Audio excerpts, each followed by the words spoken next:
All right, I'll turn on my camera so that you guys can actually see me while I'm teaching you. Should we wait for the rest of them, Sean, until 9:30? Ellen.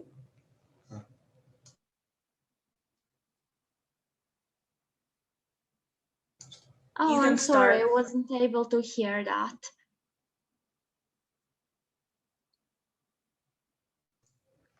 Yeah, Jovana, if you want, you can start. That's okay. They will always like that. It's just join in the last minute, so you don't need to. Oh, okay. Well, we can start even now if everyone agrees. Yeah, I guess. Yeah, so should be fine. All right. I will send you an invitation first to the study that I have created. Let me see who we have here. Let's start by introducing ourselves. I'll start first. My name is Jovana Milošević, and I'm a woman FIDE master from Serbia. I've been Jonathan's coach for quite a while, and today I have a pleasure to lead this group lesson. I see we have Eric here. Eric, would you like to tell something about yourself? Sure. Hi, I'm Eric, and there's not really much to tell. All right. What about James? I guess hi, I'm James, and I don't know what else to say. All right. Brighton's son, what is your name? My name is Brighton. I'm in 5th grade, and all right, we have Brighton, a 5th grader. Then Antai, am I pronouncing that well? Yeah. My name is Anti, and that's about it. All right, and we have Nathan that has just joined the meeting. Hi, Nathan. Hi. All right, so we see who we have here. Let me now send you an invitation to the study that I created on light chess. So I will need all of you to log into your accounts, and you should receive the notification in the upper right corner next to your names. I sent it to Nathan. Then we have James. All right, let's see next. Brighton Sun, I'll send an invitation to you now. Here it is.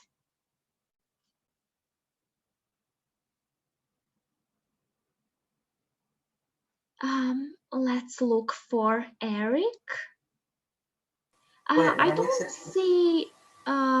see the username for Eric. Do? Maybe you can send it to me here in the chat.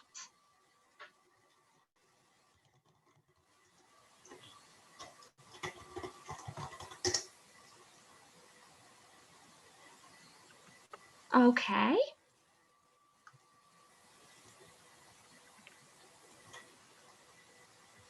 Here it is.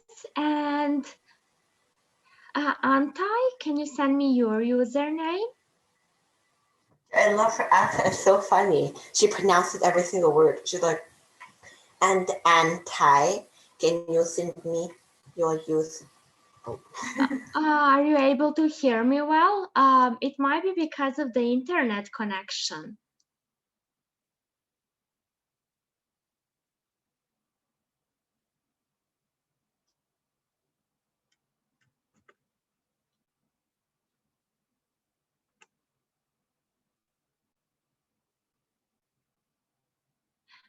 All right, here it is. Have I sent an invitation to all of you? Yes. Sean, would you like an invitation for yourself? Should I send it to one of the accounts?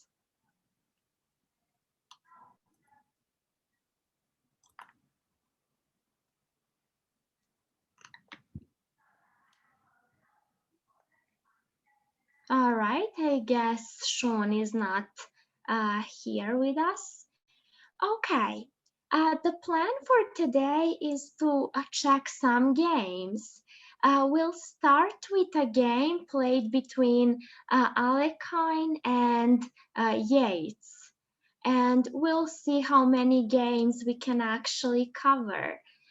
This game is very famous for the open file idea in the middle game. We'll start from this point. Black's last move in this position was a5. Let's take a look at the position that we have on the board, and then you can tell me your evaluation.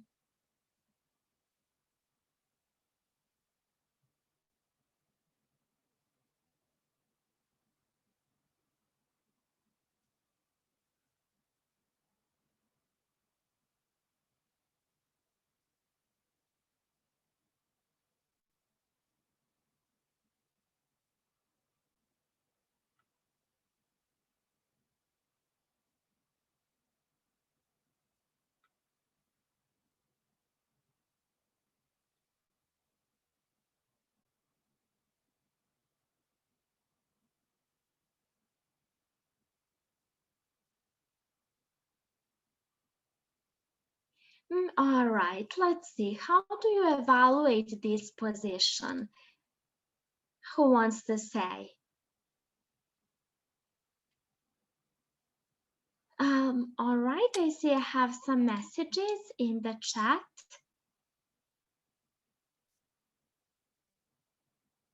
Eric, I did send you an invitation to the study that I created. I'll share now the link of the study. Here it is. All right, excellent. Is everyone able to join the study? Do we still have some problems with that? All right. Let's go back to the game now. What do you think about this position? How do you evaluate it?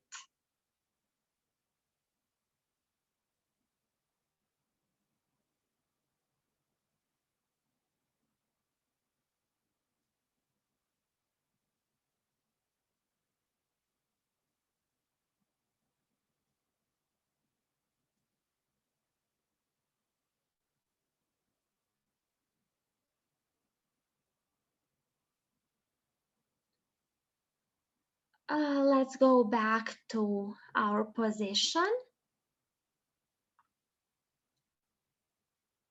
Who is better here and why?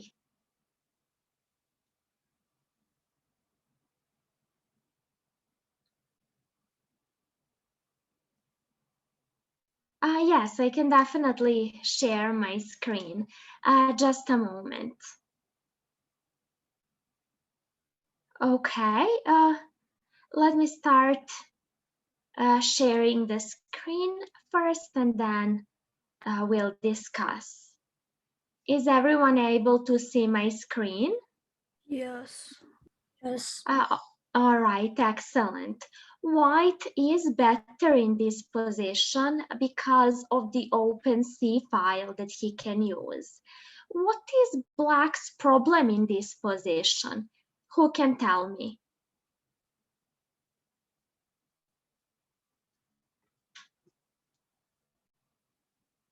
Nathan?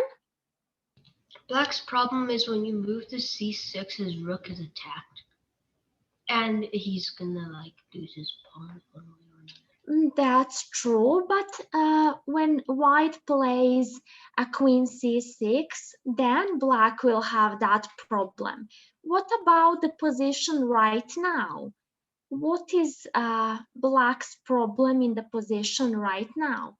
Eric, Black's pieces are kind of cramped and they that's can't really move true. them. Notice that this bishop on c8 is not developed. Black still needs to finish his development, and that is his main problem. Also, take a look at Black's pawn structure, especially in the center. Black's pawns are located on the light squares. How does that affect Black's bishop? The pawns. Eric? It can't move very well because of them, Yes. and it kind of blocks their way. Great. So Black's light squared bishop is restricted. That bishop is not active at all. There are no open diagonals for the bishop. Let's find the best continuation for white. I remember that someone suggested queen c6, attacking the rook. What do you think is the best response for black? Rook b8 does protect the rook, but it doesn't help black's development. It doesn't improve black's position in any way. Rook a7 doesn't help either. Bishop a6 is the move. Excellent. Black developed his bishop and at the same time protected the rook. Black's idea in the future can be to push the b pawn to b4 and open the diagonal for the bishop. What can white play here? Do we have any suggestions?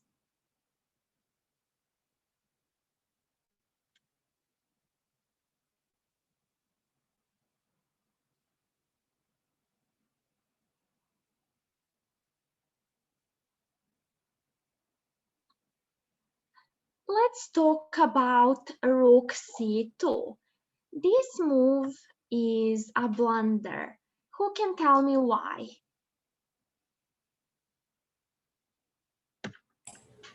Rook e to c8 wins the rook. Yes, excellent.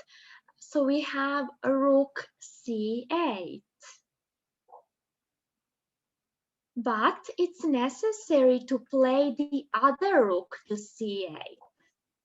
Then, when the queen moves, black captures white's rook.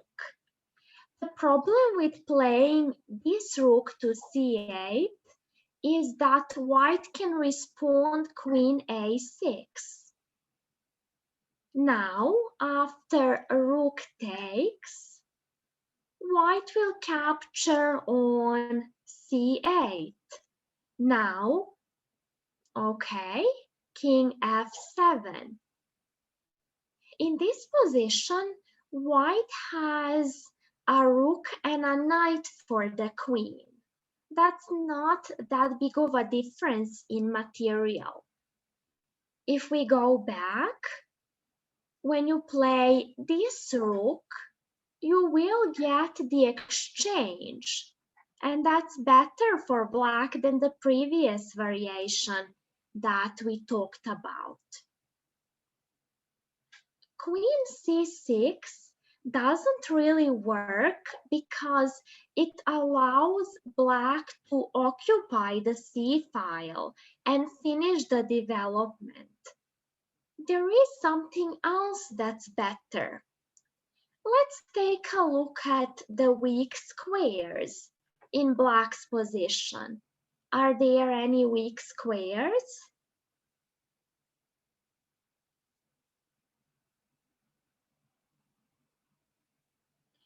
E5 is one of them. B5 and A8 are pieces. We need to look for empty squares.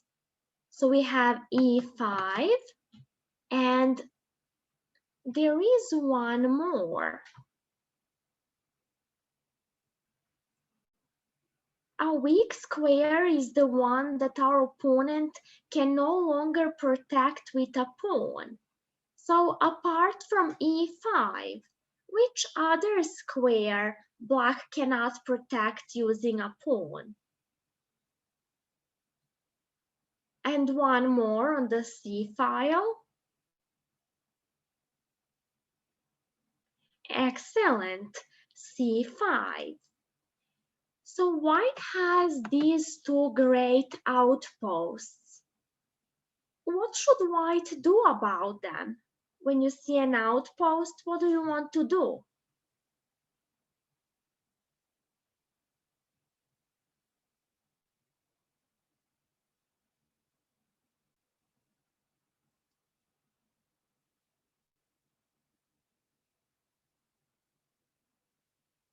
Eric? Maybe you should maybe you should put the knight up on e5 and then take a You turn. have a good idea. So we want to occupy the outpost. When you see a square that's weak, you should look for ways to occupy that square. That is an excellent plan. So we have these two squares. If white goes to e5 and black trades, take a look at white's pawn structure. We have doubled pawns on e5 and e3. These pawns are weak. You know that there are three types of weak pawns. We have doubled, isolated, and backwards. These pawns are weaknesses, and we should avoid having these kinds of pawns. For that reason, knight e5 is not the move. Can we maybe occupy the other outpost? Knight b3, knight c5. Great. That is the move that white chose in the game. He wants to occupy the outpost using his knight. Black continued with a4 and now knight c5. What is the most logical response for black now? Knight takes. The knight on c5 is very strong and black cannot tolerate it for a long period of time. So black traded and then traded queens. What is white's threat right now? That's an excellent idea, occupying the outpost. There is something else that black needs to worry about, although not immediately. Do you see the pawn that's hanging?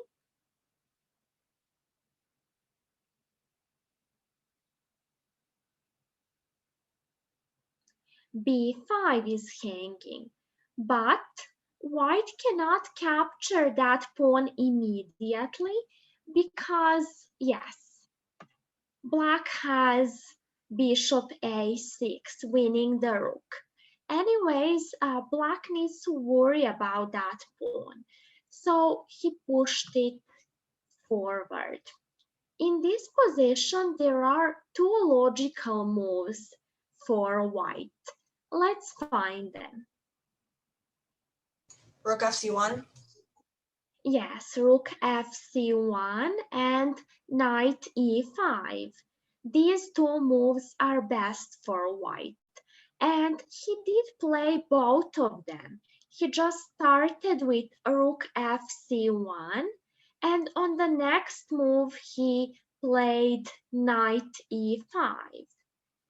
Now, Black needs to finish his development. He cannot play without including the bishop into the game.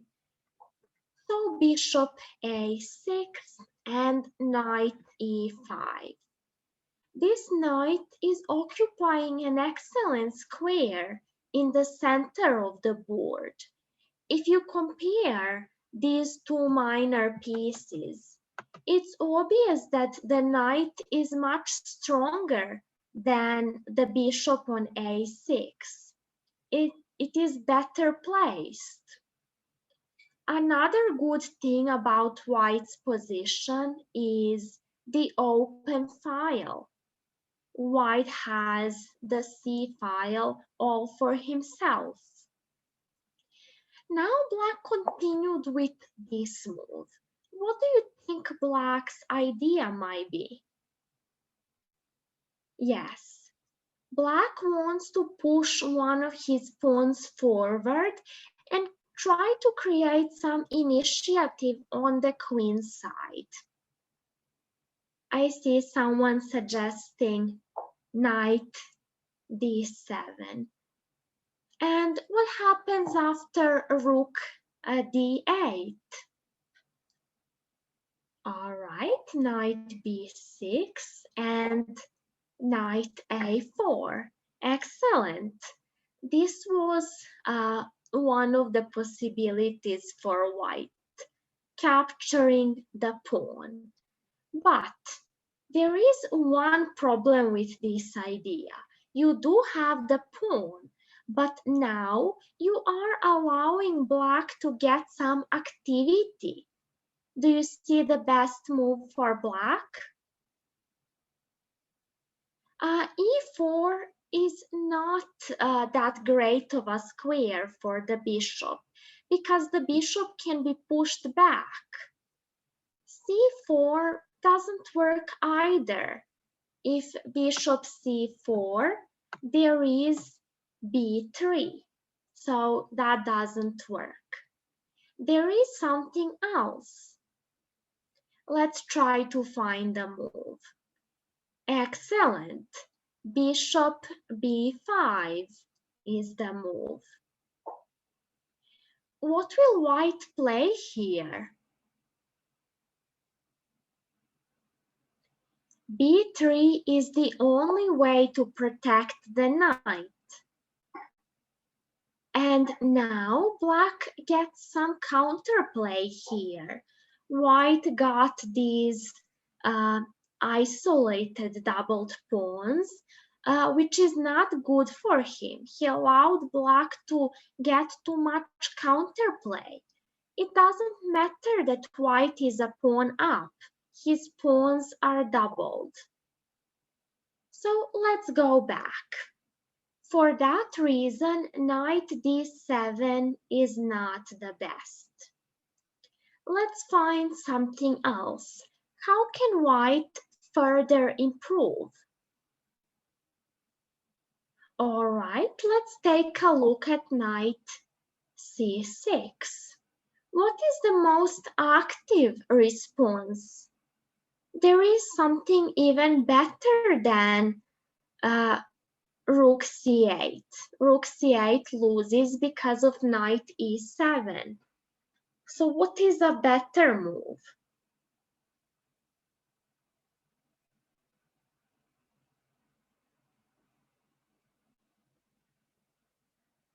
If b3, how can White win the game?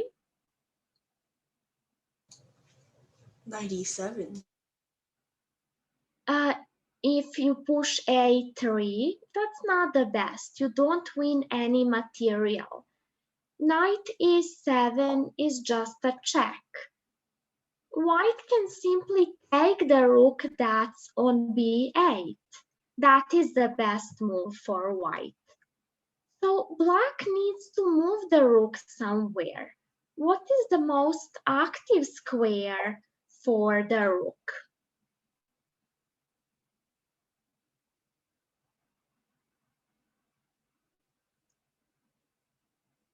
Rook b5. Excellent. Rook b5 is best. Now white is forced either to trade or retreat the rook. Let's look for something else.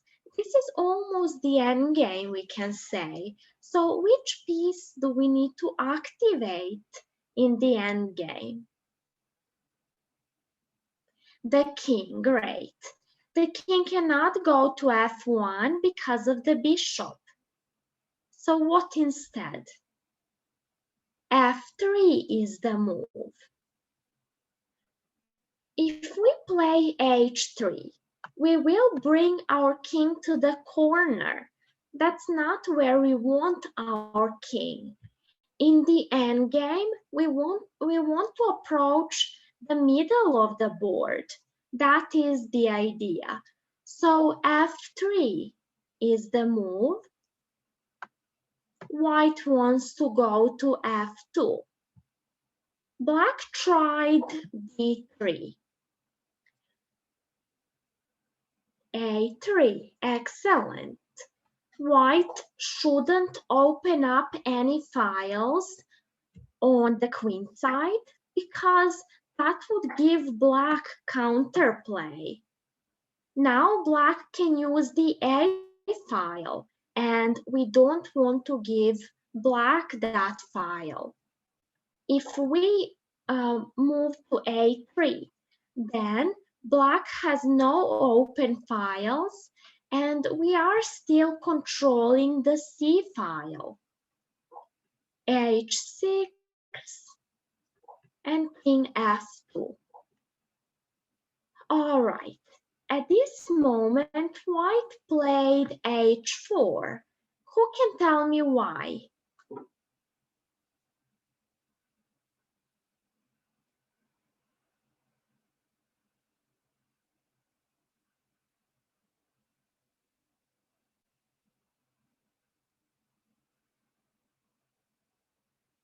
The idea can be to push h5.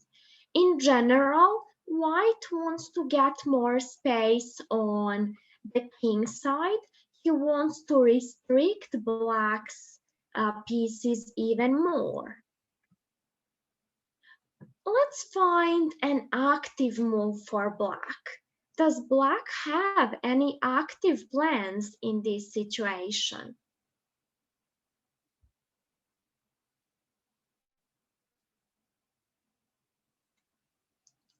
Let's discuss rook c8.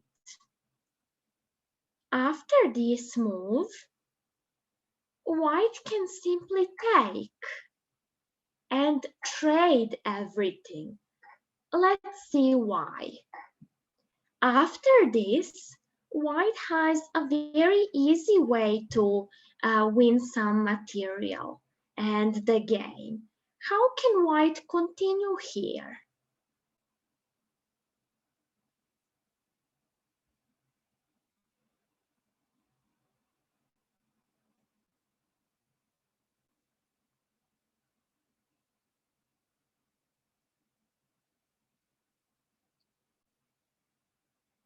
There is something stronger than g4. If you play g4, you still have a much better position, but you haven't achieved anything concrete. You simply traded some pawns.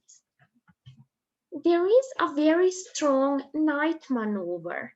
Let's find it.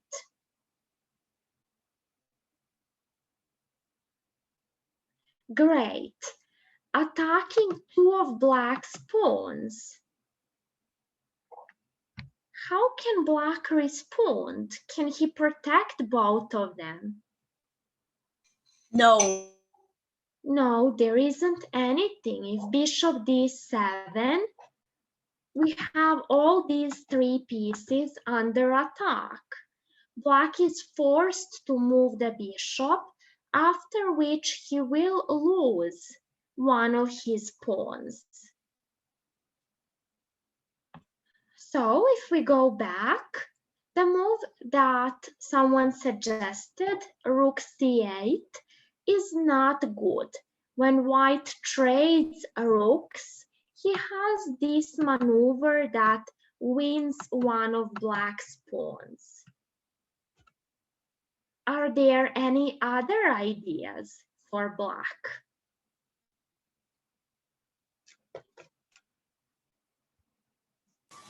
No. It's very hard to find an active move for black here.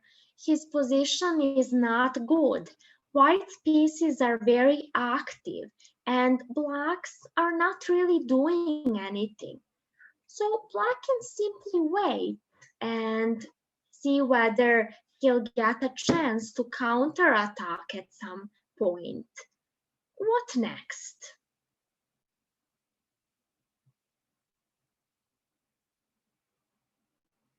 What is black's idea? Why did he play rook f8?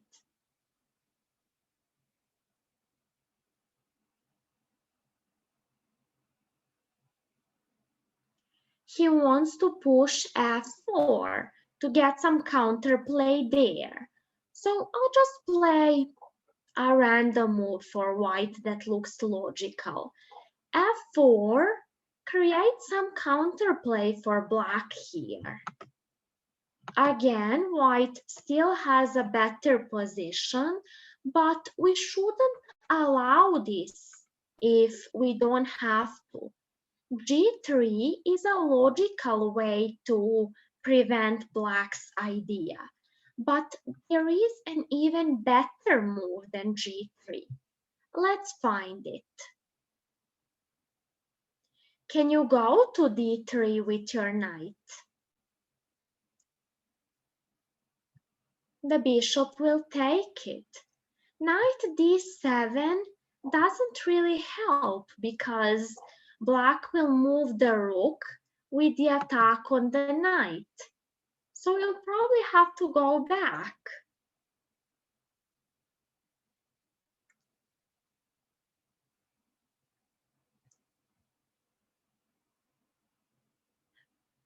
F4 does prevent black from pushing the pawn, but it's still not the best move. The best move is King G3. Why King G3? Excellent, preventing f4.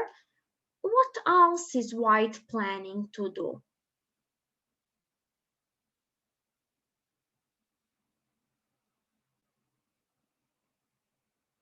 King f4. Notice that the king can approach the center by coming to f4. That is the idea. Black played now rook fd8. As we said before, there isn't much black can do. King f4 is a very good move here. White in the game chose a different one, but King f4 was a very good option as well. It was probably just a matter of choice which move to play. Can we find the move that white chose in the game? What else is logical?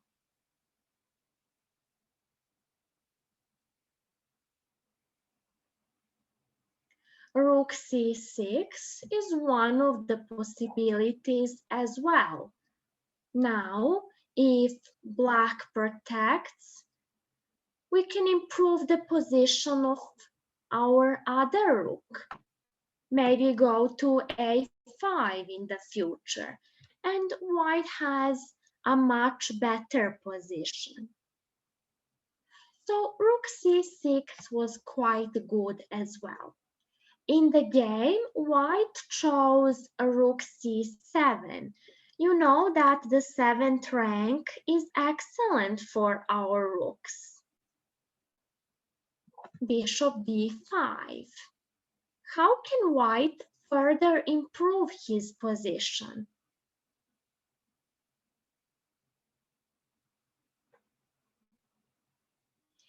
If rook e7, What is your idea after rook e8?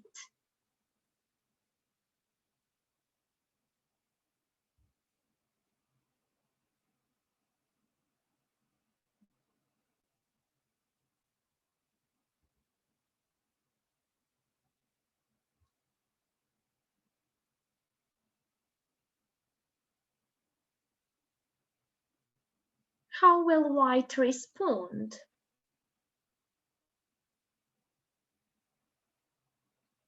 He can definitely go back with the rook, but then white hasn't achieved that much. It's a good idea to go forward with our pieces. So which piece can we go forward with to improve its position? Excellent. This move attacks the bishop, which means that black's rook cannot move from b8. Black moved the bishop back. Let's improve our position even more.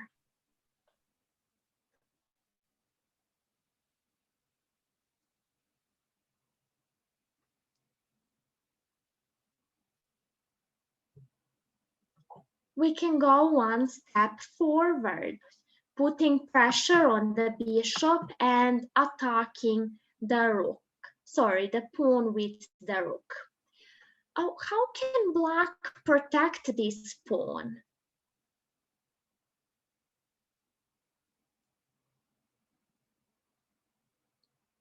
Rook e8 is more active than bishop c8.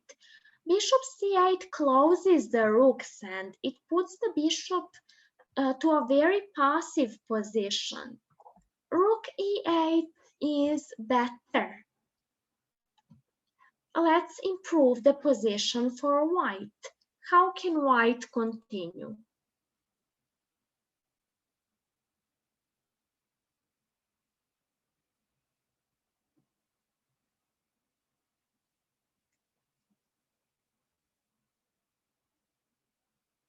H5. H5. Excellent. This move definitely makes sense. White could have considered this move as well. In the game, he played something else. What else is logical for white here?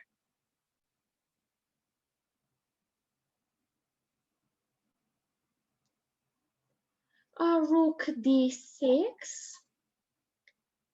Well, what is the idea of rook d6?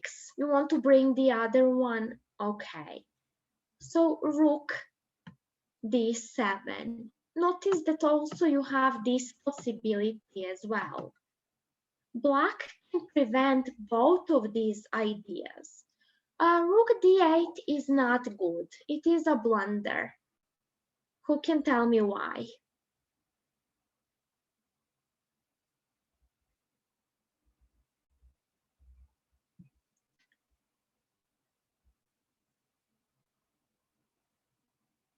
What will happen after rook d8? The rook can take the bishop. Yes, the rook can take the bishop. For that reason, rook d8 is not good. But the other suggestion, bishop b5, works quite fine.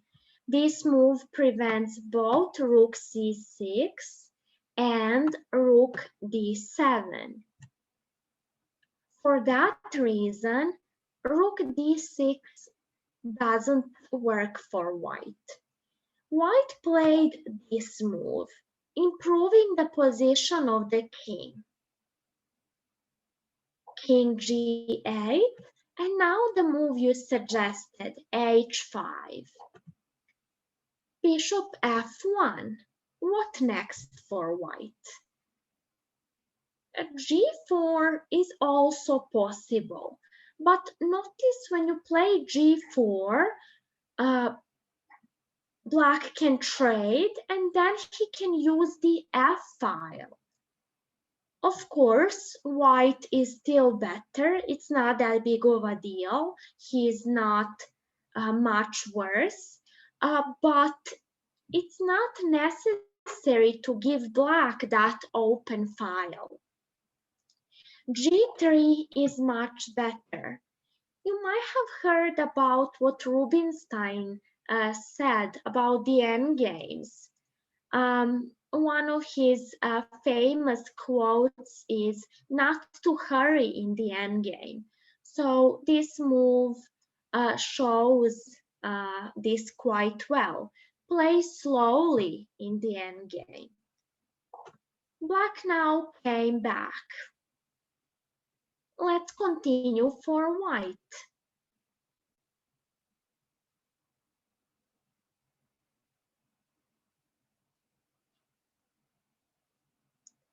Knight g6 is quite logical. The other move, e4, I wouldn't suggest. Black can simply trade and open up the position a bit. White wants to keep the position closed because he has the knight on the board. You know that bishops are better in open positions and knights are better in closed. This trade in the center gives black bishop some new open files. That's why we shouldn't play e4. Knight g6 is much better. What is the idea of knight g6? I'll just play a random move for black. How can white win material?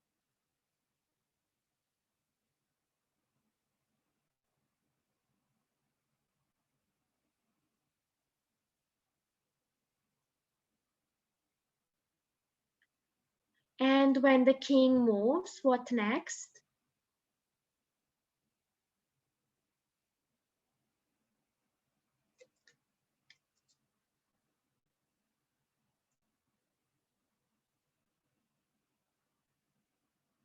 Knight e7 is the correct move. But let's find the continuation. What happens when the king moves? Let's move the king, let's say here.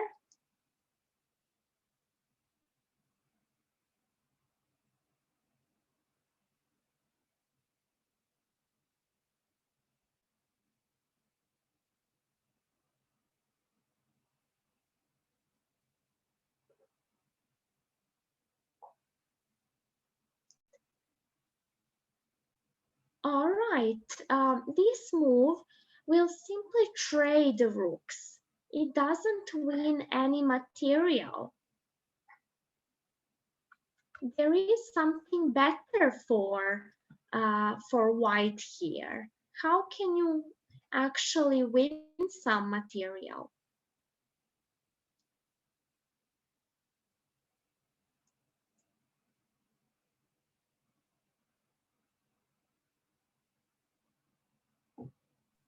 Rook takes e6.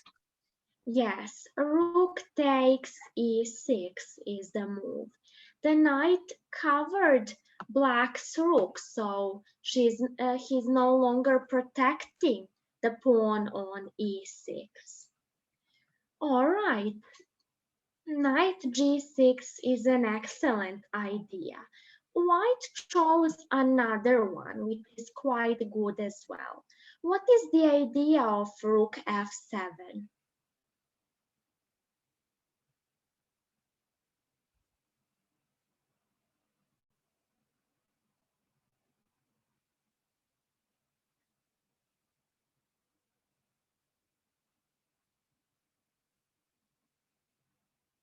Great. White wants to double along the 7th rank. Then the pawn on g7 will be hanging. What can black do about this?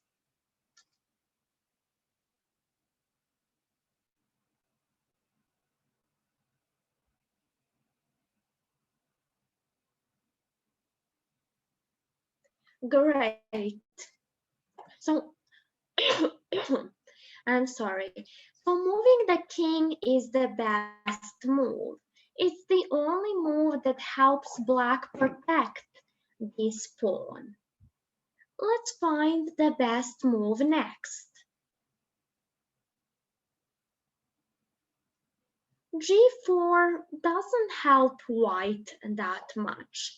Notice that black can trade and then offer a trade of one of our very good rooks. White cannot avoid the trade because of the pin. There is something else.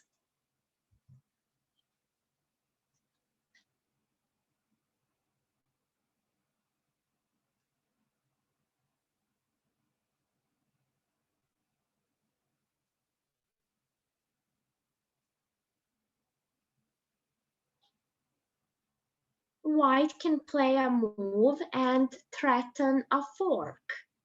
Let's find that move.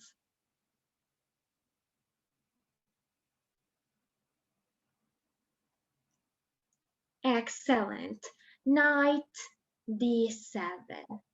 The threat is to go to f6.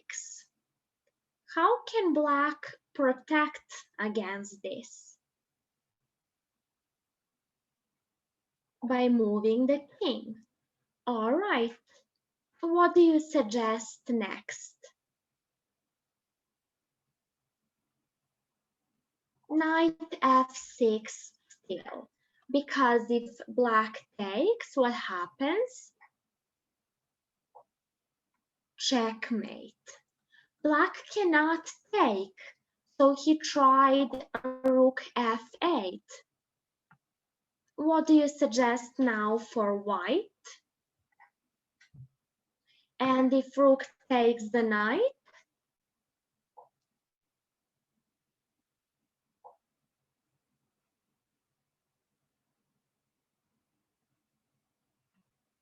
Notice that you are a piece down.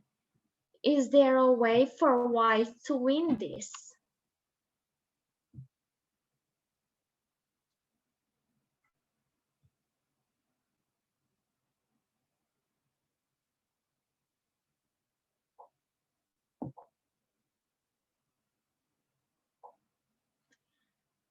All right, still a winning position for white, but you are missing a very important move.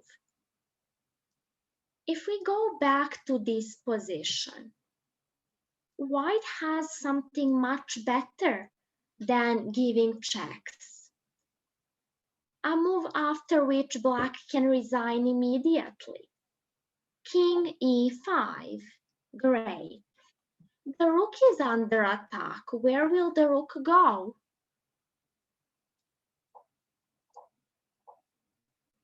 Excellent.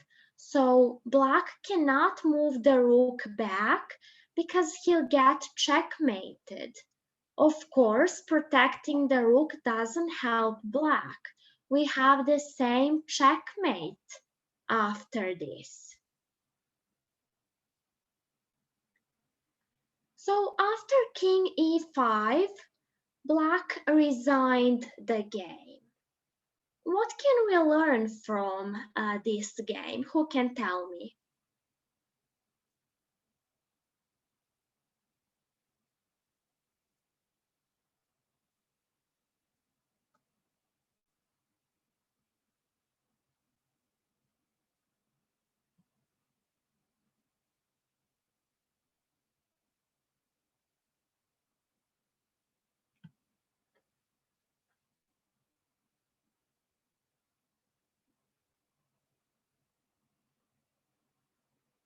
How did white win the game? Through the open file. Yes, white used the open file in order to win this game. What else?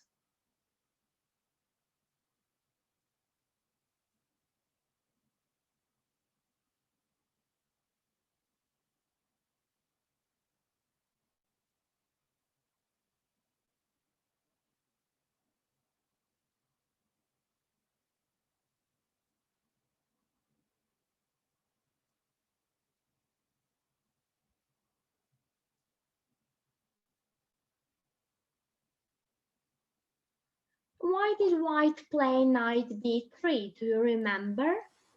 To look for outposts. Yeah. Excellent. So white has these outposts and he has the open C file. Black's problem is his bad development. So black cannot fight for the open file. Ideally, black would like to have the bishop here and continue with a rook c8. That would be great for black, but he cannot do that. He doesn't have enough time to bring the rook to c8 and fight for the open file. There are some very important things that we should know about an open file. Every open file has certain entry points. These are squares on our opponent's part of the board. And in order for the file to be useful, we need to have some entry points available. You can notice in this case that white cannot really use c5 for the queen and the rook. He cannot use c8 either, but he has c7 and c6 available here. These two are very important entry squares. We occupy an open file because we want to use these entry squares and create some threats against our opponent's pieces or pawns. Black wasn't able to prevent that. So white won the game by using these outposts and also using the open file. Black had no counterplay. His bishop was quite passive. Compare the bishop and the knight. The knight is a much stronger piece at the moment. Black's rooks had no open files, and white simply kept on improving his position constantly, improving the king, getting more space. And in the end, white occupied the 7th rank. The 7th rank is probably the best place for the rook. It is often said that if we have a rook on the 7th rank, that's enough compensation for a pawn, if we are a pawn down, for example. Then white managed to double on the 7th rank, and that led to winning the game. Are there any questions about this game?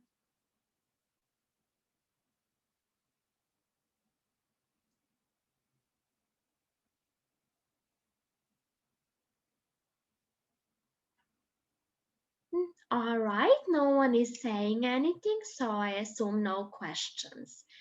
Remember to use the open files and to use the weak squares that your opponent creates.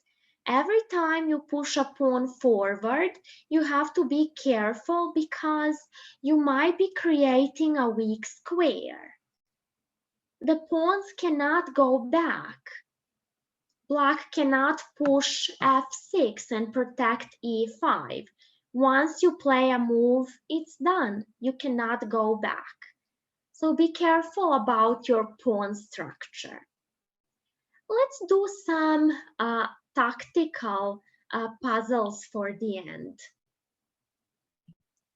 We'll start with this one. The topic is the blockade. It is Black's turn to move. Let's see how Black can win this game.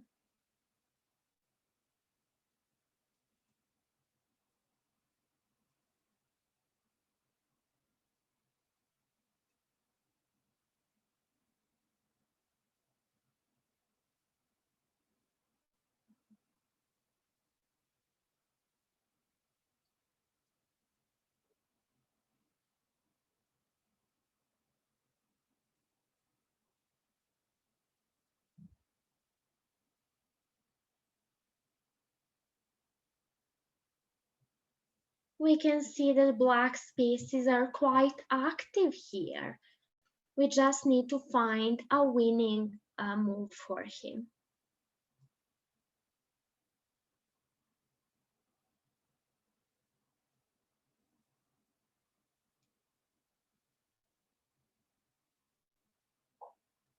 D2, excellent. After this move, if white goes to F1, what happens? Rook A1, checkmate, excellent. The only possibility for white is to take either with the knight or with the rook. Let's check both.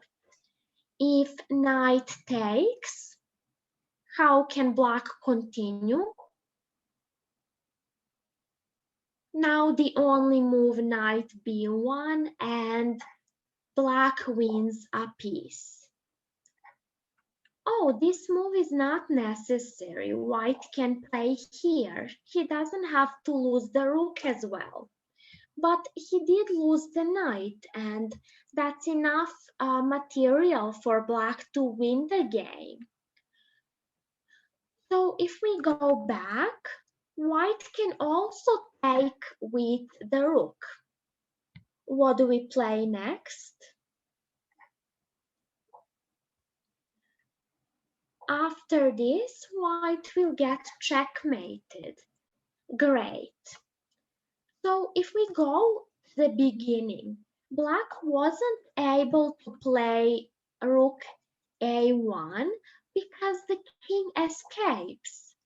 That's why he used the blockade. After this move, white can no longer use d2. That square is no longer available. So black's rook a1 finally works. Let's take a look at another example. It is white's turn to move in this position. Let's find the winning move.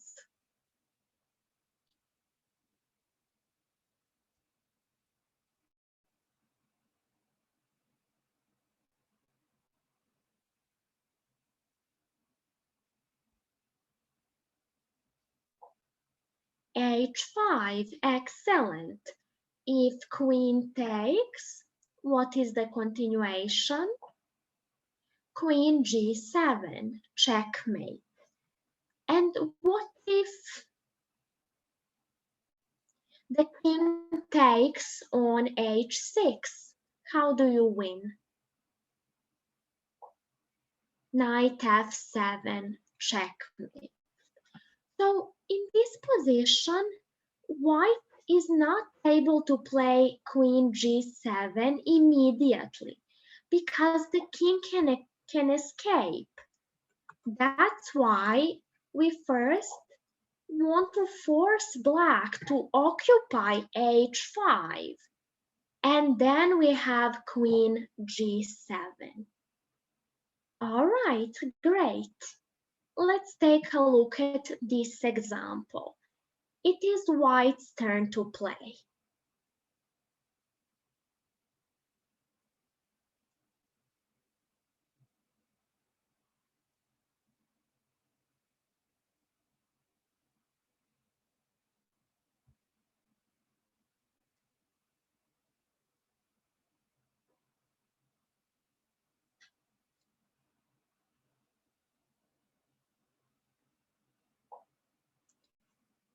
If f6, the knight will move, let's say, to h5. What is your idea?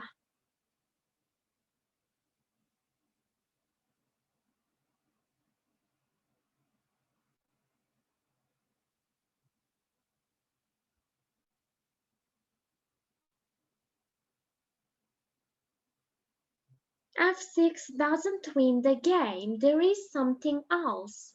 White can win material here.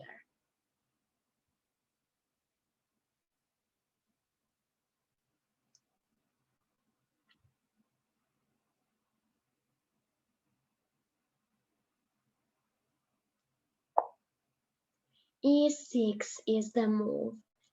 Let's see why. What will black respond after this move?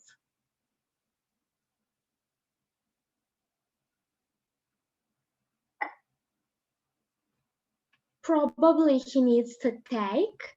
And now what is the winning move? F6. Great. After this move, the knight has no good squares to go to. Why is h5 no longer available? Because of bishop g6. So the knight is trapped. If the knight goes here, what happens?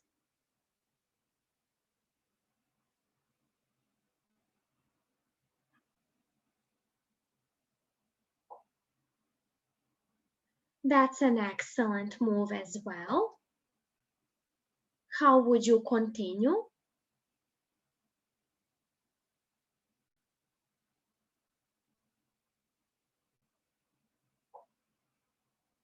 Well, rook g8 is not good because you will lose a pawn in that case.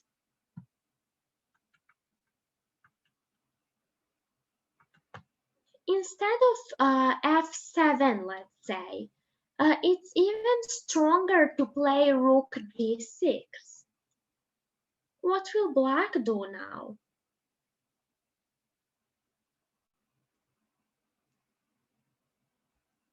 The threat is to take the knight and then take the pawn.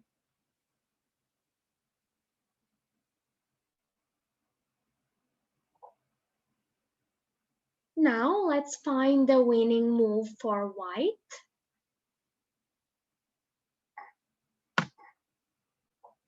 Great, winning the bishop. So in this position, it was important to block this e6 square. After this, black no longer has this square available, and the knight is trapped. All right, so today we checked a game played between Alekhine and Yates, and also we checked some tactical puzzles related to the blockade. Do you have any questions about today's lesson?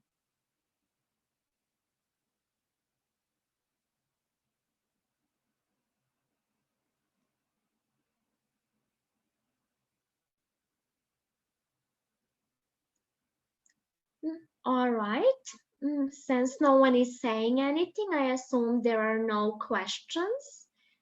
Remember to use the outposts and open files. And also remember this tactical motif of blockading certain squares in order to get some kind of advantage. I hope that you guys enjoyed the lesson and that you learned something new. I'll stop sharing.